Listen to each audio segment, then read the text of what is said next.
Assalamualaikum warahmatullahi wabarakatuh. Kami dari kelompok 1 hari ini akan membahas bab 11 dengan judul bab yaitu sistem akuntansi penggajian dan pengupahan. Perkenalkan, nama saya Aisyah Malia Prasadani dengan 3 digit NPM terakhir 220. Perkenalkan, nama saya Gabriela Venetrisia Fintias dengan 3 digit NPM terakhir 237. Perkenalkan, nama saya Mailani Nabila Birowo dengan NPM 3 digit terakhir 246. Saya Kartika Dwi Astuti dengan NPM akhir 222. Perkenalkan, nama saya Dandino Pratama dengan NPM 2401 3010 410. Saya Raya Ali Hafidha dengan NPM akhir 223.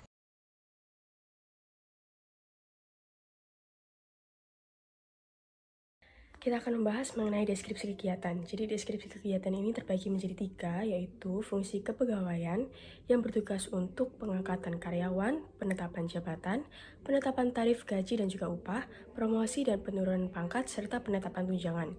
Kemudian yang kedua ada fungsi keuangan yang bertugas dalam pelaksanaan pembayaran gaji dan upah, serta tunjangan kesejahteraan karyawan. Dan yang terakhir ada fungsi akuntansi yang bertugas pencatatan biaya tenaga kerja, distribusi biaya tenaga kerja untuk perhitungan harga pokok produk, serta penyedia informasi. Selanjutnya, informasi apa saja yang digunakan? Jadi, informasi yang dibutuhkan oleh manajemen dari kegiatan penggajian dan pengupahan adalah: pertama, jumlah biaya gaji dan upah yang menjadi beban perusahaan selama periode akuntansi tertentu. Yang kedua, jumlah biaya gaji dan upah yang menjadi beban setiap pusat pertanggungjawaban selama periode akuntansi tertentu. Yang ketiga, jumlah gaji dan upah yang diterima setiap karyawan selama periode akuntansi tertentu. Dan yang terakhir adalah rincian unsur biaya gaji dan upah yang menjadi beban perusahaan dan setiap pusat pertanggungjawaban selama periode akuntansi tertentu.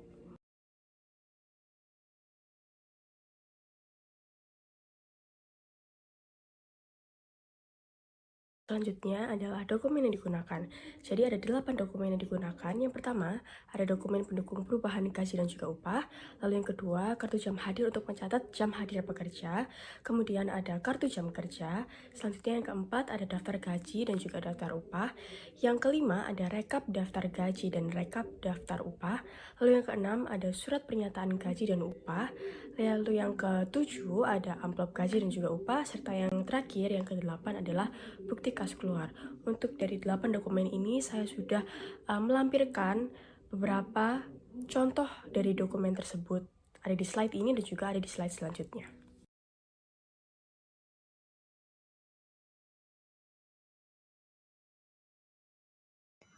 Selanjutnya, kita bakal bahas tentang catatan akuntansi yang digunakan dan juga fungsi yang terkait. Untuk catatan akuntansi yang digunakan, yang pertama ada jurnal umum, yang kedua kartu harga pokok produk, yang ketiga kartu biaya, dan yang keempat terakhir ada kartu penghasilan karyawan yang mencatat segala macam bentuk potongan ataupun bonus dari gaji karyawan tersebut. Nah, selanjutnya ada fungsi yang terkait. Untuk fungsi ini dibagi menjadi 5. Yang pertama ada fungsi kepegawaian yang mengelola tentang pegawai. Jadi dia merekrut orang baru, memindahkan tempat kerja karyawan, dan lain-lain. Intinya yang berhubungan dengan kepegawaian. Untuk yang kedua ada fungsi pencatatan waktu yang mencatat waktu hadir para pegawai. Nah, yang ketiga ada fungsi pembuat daftar gaji dan upah. Yang keempat ada fungsi akuntansi yang dibagi menjadi 3 bagian. Yang pertama ada bagian utang, yang kedua bagian kartu biaya, dan yang ketiga terakhir ada bagian jurnal. Nah, untuk fungsi yang terakhir ada fungsi keuangan yang bertanggung jawab untuk mengisi cek guna pembayaran gaji dan upah dan menguangkan cek tersebut ke bank. Jadi dia yang mengatur uang secara fisik dari gaji-gaji karyawan tersebut. Selanjutnya, saya akan menjelaskan tentang jaringan prosedur yang membentuk sistem di sistem akuntansi penggajian dan pengupahan. Nah, dalam sistem akuntansi penggajian dan pengupahan ini ada 2 sistem. Yang pertama ada sistem penggajian dan yang kedua ada sistem pengupahan. Jadi kayak dipisah gitu. sistem penggajian sendiri itu ada 5 prosedur, dan sedangkan sistem pengupahan itu ada 6 prosedur. Sistem penggajian itu prosedurnya ada yang pertama prosedur pencatatan waktu hadir, yang kedua ada prosedur pembuatan daftar gaji, ketiga ada prosedur distribusi biaya gaji, keempat ada prosedur pembuatan bukti kas keluar, dan yang kelima ada prosedur pembayaran gaji. Nah, lalu yang sistem pengupahan itu ada 6 prosedur. Yang pertama ada prosedur pencatatan waktu hadir, yang kedua ada prosedur pencatatan waktu kerja, yang ketiga ada prosedur pembuatan daftar upah, yang keempat ada prosedur distribusi biaya upah, kelima ada prosedur pembuatan bukti kas keluar, dan yang keenam ada prosedur pembayaran upah.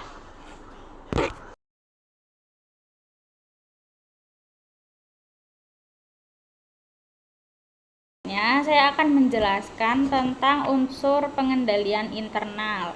Nah, unsur pengendalian internal di sistem akuntansi penggajian dan pengupahan itu juga ada 4. Yang pertama ada organisasi, yang kedua ada sistem otorisasi, ketiga ada prosedur pencatatan, dan yang keempat ada praktik yang sehat.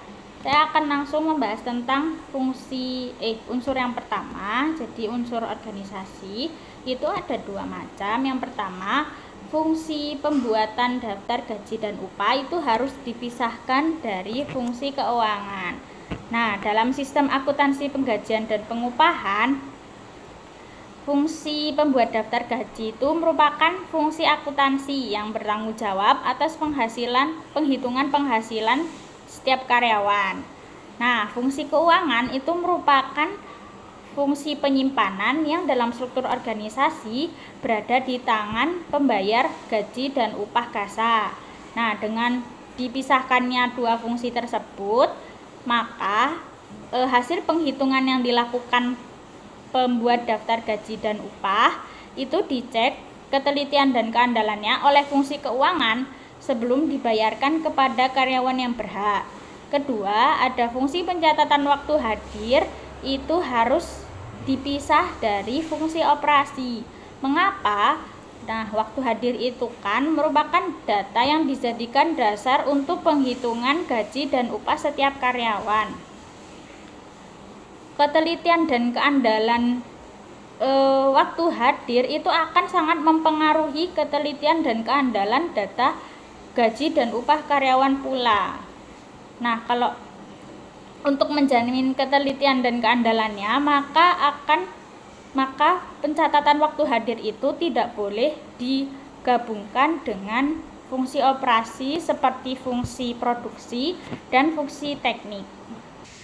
Nah, selanjutnya unsur pengendalian internal yang kedua ada sistem otorisasi. Sistem otorisasi dalam sistem akuntansi penggajian dan pengupahan itu ada 7. Yang pertama, setiap orang yang namanya tercantum dalam daftar gaji itu harus memiliki surat keputusan pengangkatan karyawan perusahaan yang ditandatangani oleh direktur utama. Yang kedua, setiap perubahan gaji dan upah karyawan karena perubahan pangkat, perubahan tarif gaji dan upah, serta tambahan keluarga harus didasarkan pada surat keputusan direktur keuangan. Ketiga, setiap potongan atas gaji dan upah karyawan selain dari pajak penghasilan karyawan itu harus didasarkan atas surat potongan gaji dan upah yang diotorisasi oleh fungsi kepegawaian. Yang keempat, kartu jam hadir itu harus diotorisasi oleh fungsi pencatat waktu. Yang kelima, perintah lembur itu harus diotorisasi oleh kepala departemen karyawan yang bersangkutan. Keenam, ada daftar gaji dan upah harus diotorisasi oleh fungsi personalia.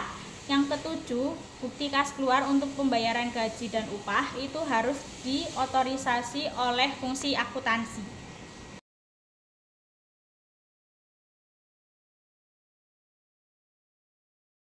Yang ketiga itu ada prosedur pencatatan. Nah, di sistem akuntansi penggajian dan pengupahan itu ada 2 prosedur. Yang pertama, Perubahan dalam catatan penghasilan karyawan itu direkonsiliasi dengan gaji dan daftar gaji dan upah karyawan. Kedua, tarif upah yang dicantumkan dalam kartu jam kerja diverifikasi ketelitiannya oleh fungsi akuntansi. Lalu, unsur pengendalian internal yang keempat itu ada praktik yang sehat. Nah, untuk menjalankan sistem akuntansi penggajian dan pengupahan dengan baik dan yang benar, itu dibutuhkan praktik yang sehat yang mencakup yang pertama, kartu jam hadir harus dibandingkan dengan kartu jam kerja sebelum kartu ini dipakai sebagai distribusi biaya tenaga kerja langsung. Kedua, pemasukan kartu jam hadir ke dalam mesin pencatat waktu itu harus diawali oleh fungsi pencatat waktu. Yang ketiga, pembuatan daftar gaji dan upah harus diverifikasi ketelitian dan kebenaran perhitungannya oleh fungsi akuntansi sebelum dilakukan pembayaran. Yang keempat, catatan penghitungan pajak penghasilan karyawan direkonsiliasi dengan catatan penghasilan karyawan. Dan yang kelima, catatan penghasilan karyawan itu disimpan oleh fungsi pembuat daftar gaji dan upah. Saya akan menjelaskan tentang bagian akhir dokumen sistem penggajian. Nah, sistem penggajian ini adalah sistem bayaran atas jasa yang diserahkan oleh karyawan yang bekerja. Nah, sistemnya ini lebih ke penggajian setiap bulanannya.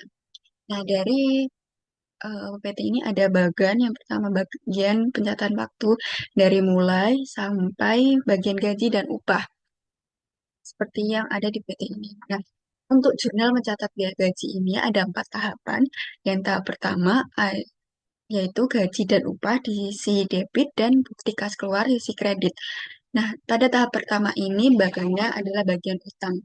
Jadi mulai dari KPK, SPG, BDG, daftar gaji, setelah itu membuat bukti kas keluar, dan ada bagian-bagian lain hingga register bukti kas keluar. Nah, di tahap kedua ini, jurnalnya, pertama ada jurnalnya seperti ini, biaya overhead di sisi debit, biaya administrasi dan umum di sisi debit, pemasaran di sisi debit, dan gaji dan upah di sisi kredit.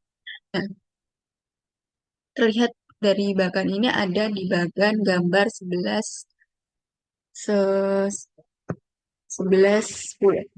sistem akuntansi penggajian. Nah,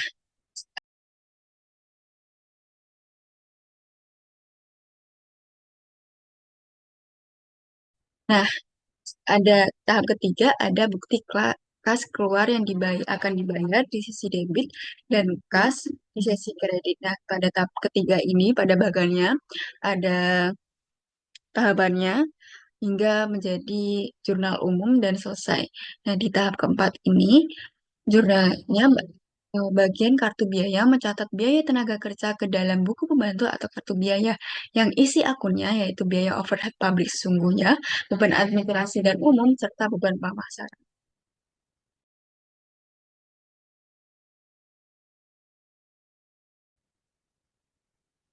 Selanjutnya, ada bagian akhir dokumen sistem pengupahan. Nah, sistem pengupahan ini adalah sistem pembayaran atas jasa yang diserahkan oleh karyawan yang dibayar untuk jumlah jam atau hari atau jumlah produk yang dihasilkan. Dengan mohon maaf, berbeda dengan sistem penggajian. Kalau sistem penggajian itu sistemnya per bulanan, tapi kalau sistem pengupahan ini lebih ke jumlah jam atau hari atau produk yang dihasilkan oleh karyawan tersebut. Nah, di sini juga ada empat tahapan.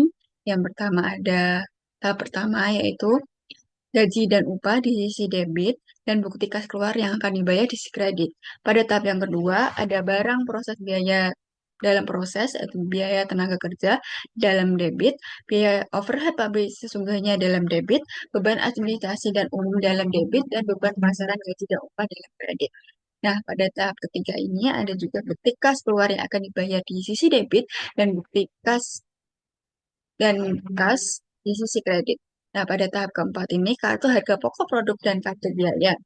Jadi, kartu harga pokok produk mencatat biaya tenaga kerja langsung, sementara kartu biaya mencatat biaya tenaga kerja yang tidak langsung, seperti overhead pabrik dan beban administrasi. Dan terkait pada slide ini ada 3 bagian di sistem akuntansi perubahan ini. Ada dari pertama ada yang mulai ini sampai ke kartu penghasilan karyawan. Dan juga sistem akuntansi pada gambar 11 11 11 sistem akuntansi pengupahan lanjutan ini juga terlihat pada bagian ini. Dan yang terakhir ada di gambar 11 juga di sistem akuntansi pengupahan lanjutan. Selanjutnya akan dijelaskan.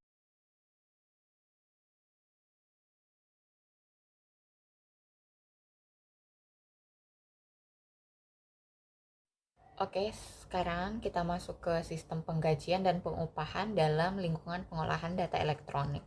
Jadi di sini itu ada dari mulai bagian kepegawaian, pencatat waktu, bagian di bawah departemen produksi, beban gaji dan upah, grup pengawas, juga sampai konversi data. Kita akan mulai dari bagian kepegawaian.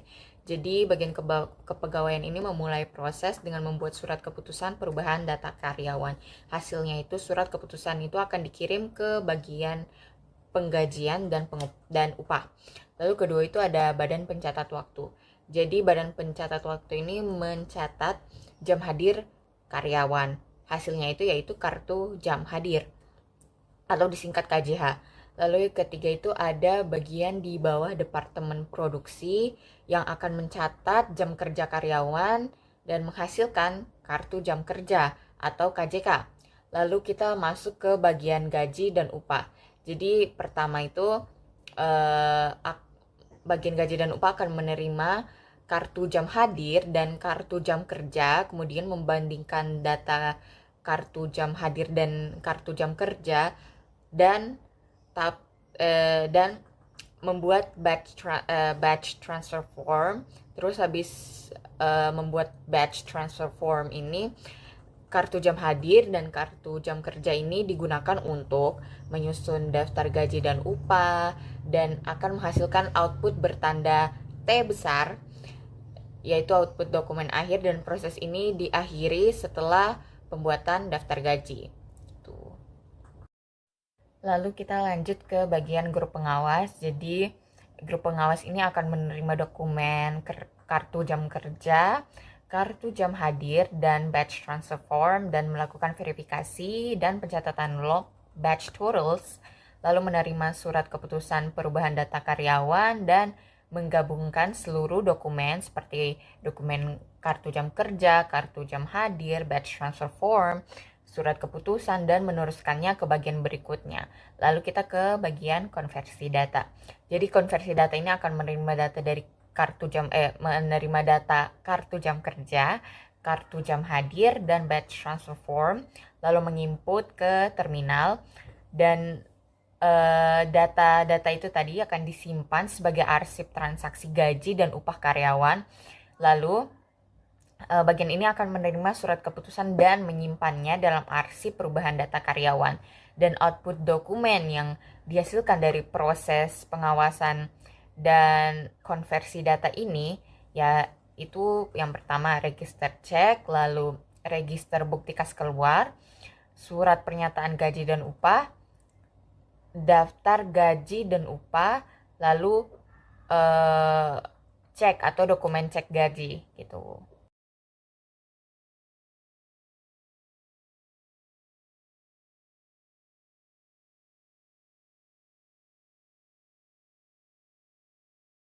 Lalu kita masih di bagian sistem penggajian dan pengupahan dalam lingkungan pengelolaan data elektronik, tapi bagian lanjutan.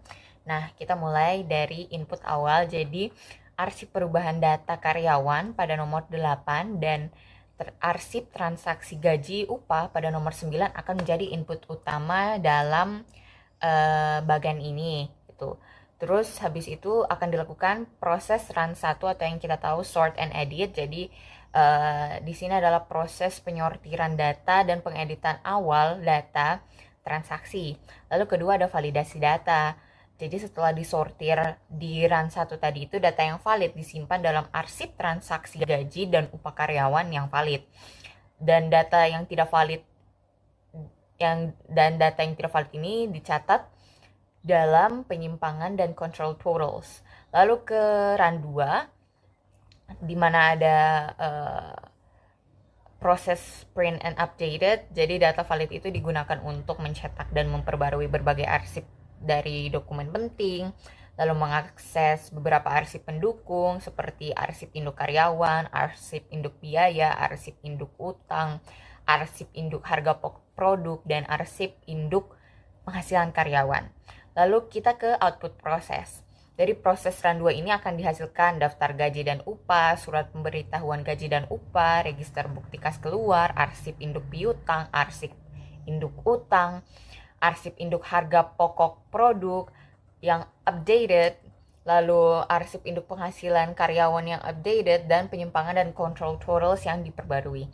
Lalu kita ke akhir proses. Jadi semua hasil ini diarahkan ke titik 10 sebagai tahapan finalisasi dan pelaporan. Di sistem penggajian dan pengupahan dalam lingkungan pengelolaan data elektronik, kita masuk ke operator komputer. Jadi di operator komputer ini akan ada run 3 atau di mana sistem itu akan membaca dan mensortasi atau sortir, dan input dari proses run 3 itu yaitu arsip induk utang yang sudah di-update. Lalu tujuannya itu untuk menyiapkan data dari arsip bukti kas keluar yang akan dibayarkan. Lalu kita masuk ke proses run 4. Jadi proses run 4 ini akan membuat cek dan registrasi cek. Output dari proses ini itu ada cek, register cek, control totals, arsip induk utang yang diperbarui kembali jika diperlukan. Lalu kita masuk ke bagian kasa. Nah, bagian kasa ini tahap awalnya adalah tahap awal pembayaran pada langkah 11. Dokumen yang diterima itu register cek, surat pernyataan gaji dan upah, dan daftar gaji dan upah. Juga cek. Aktivitasnya di tahap awal pembayaran pada langkah 11 ini adalah menguangkan cek ke bank, memasukkan uang ke dalam amplop gaji dan upah. Lalu kita masuk ke tahap pembayaran fisik yaitu langkah 12, yang dimana perusahaan akan membayar langsung ke karyawan dan meminta tanda tangan di daftar gaji, kemudian membubuhkan cap lunas di daftar gaji dan upah. Lalu kita ke tahap akhir, yaitu semua dokumen itu pada langkah 13. Jadi semua dokumen itu akan dimasukkan ke dalam amplop gaji sebagai bukti pembayaran dan dokumentasi dengan proses selesai ditandai simbol terminal T gitu. Lalu kita masuk ke metode distribusi gaji dan upah dengan akun berkolom. Jadi yang pertama itu ada rekap daftar gaji atau upah, yaitu hasil dari rekapitulasi dari total gaji dan upah karyawan yang digunakan sebagai dasar untuk pencatatan jurnal. Lalu kita ke jurnal umum. Jadi rekap gaji atau upah itu akan dicatat ke dalam jurnal umum sebagai transaksi akuntansi, dan di sini itu biaya tenaga kerja akan diakui dan siap didistribusikan ke akun-akun lainnya. Lalu kita ke akun biaya tenaga kerja berkolom. Jadi akun biaya tenaga kerja berkolom ini merupakan akun-akun dalam bentuk tabel atau kolom-kolom yang mewakili masing-masing departemen atau jenis biaya tenaga kerja. Digunakan untuk mengalokasikan dan mendistribusikan gaji dan upah sesuai fungsinya, misalnya ke produksi, administrasi, juga ke penjualan. Lalu kita ke laporan biaya tenaga kerja per departemen. Jadi dari akun berkolom tersebut itu akan dihasilkan laporan distribusi gaji dan upah berdasarkan departemen. Dan laporan biaya tenaga kerja per departemen ini akan memudahkan analisis efisiensi biaya tenaga kerja antar bagian.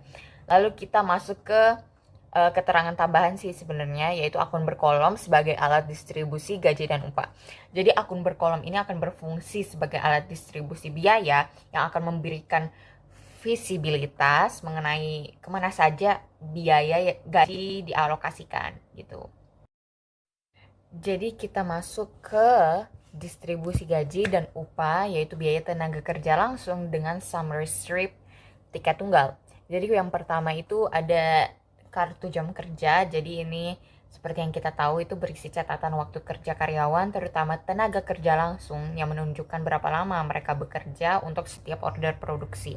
Lalu kita akan masuk ke proses sortasi menurut nomor urut order produksi, yaitu kartu jam kerja tadi itu akan disortir berdasarkan nomor urut order produksi yang bertujuan untuk mengelompokkan biaya kerja langsung sesuai dengan masing-masing pesanan atau produk. Lalu kita masuk ke kartu jam kerja yang telah disortasi.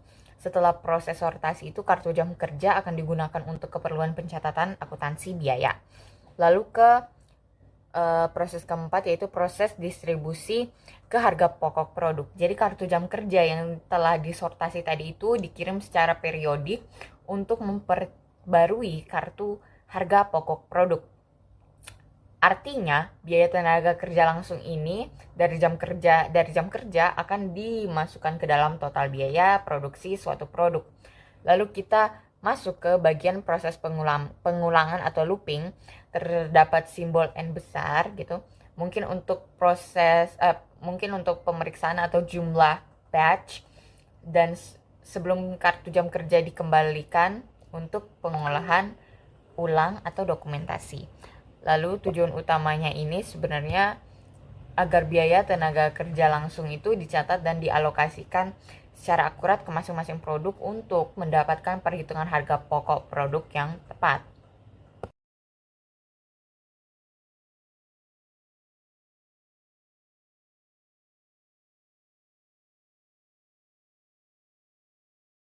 Oke, di sini saya akan menjelaskan materi tentang distribusi beban gaji dan upah. Distribusi beban gaji dan upah itu bertujuan untuk menyusun laporan beban tenaga kerja berdasarkan jenisnya, yaitu gaji, upah, tunjangan, dan lain-lain, serta hubungannya dengan departemen, kegiatan, order produksi, atau kombinasi dari klasifikasi tersebut. Ada 3 metode utama dalam distribusi beban gaji dan upah, yaitu yang pertama ada metode akun berkolom, yang kedua ada metode summary strip atau tiket tunggal, dan yang terakhir ada metode distribusi dengan komputer.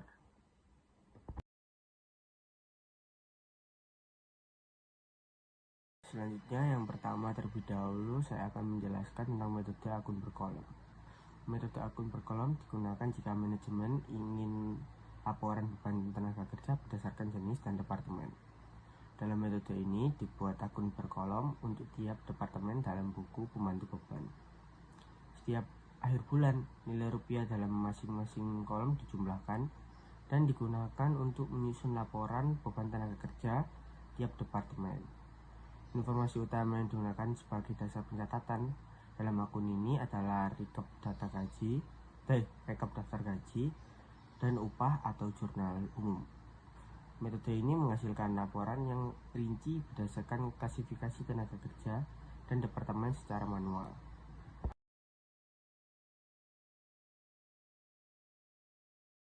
Oke, selanjutnya saya akan menjelaskan di metode kedua, yaitu metode summary strip atau tiket tunggal.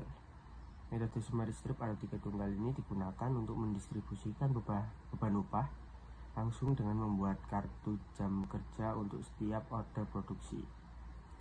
Kartu ini diisi oleh karyawan yang bekerja pada order tersebut dan mencatat jumlah jam kerja, yang kemudian dikalikan dengan tarif upah untuk menghitung nilai rupiahnya. Kartu ini disimpan sementara dan dicatat secara berkala dalam ringkasan kartu kerja pokok. Informasi dalam kartu mencakup jam kerja, jenis kegiatan, dan departemen yang selanjutnya digunakan untuk mengklasifikasikan beban tenaga kerja. Hasil perhitungan dari seluruh kartu kemudian diringkas dan diposting ke dalam summary strip yang berfungsi sebagai laporan beban tenaga kerja.